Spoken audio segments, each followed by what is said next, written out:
Hello friends, welcome to my channel. আশা করি আপনারা সবাই ভালো আছে, আমিও ভালো আছি। তো বন্ধুরা, চলে এসেছি সেই রাজবাড়ির সামনে।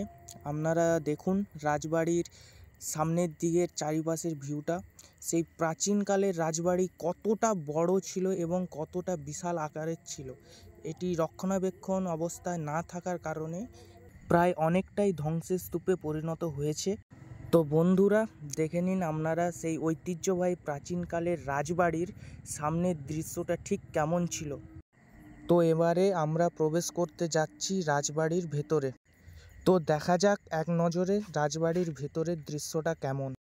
তো চলুন প্রবেশ করা যাক সেই ঐতিহ্যবাহী রাজবাড়ির ভেতরে। এই হলো রাজবাড়ির সামনের মেন গেট। তো আমরা রাজবাড়ির ভেতরে প্রবেশ করেছি। আপনারা রাজবাড়ির ভেতরের ভিউটা দেখুন। তো এই গেট দিয়েই আমরা ভিতরে প্রবেশ করেছিলাম।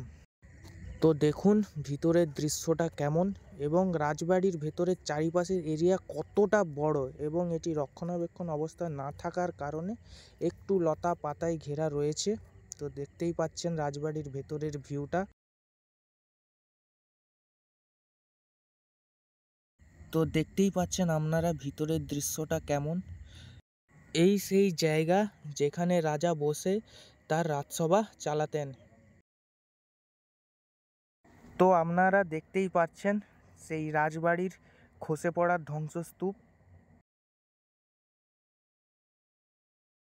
আমরা এখন ঠিক সেই জায়গাটাতেই আছি যেখানে বসে রাজা তার রাজসভা করতেন।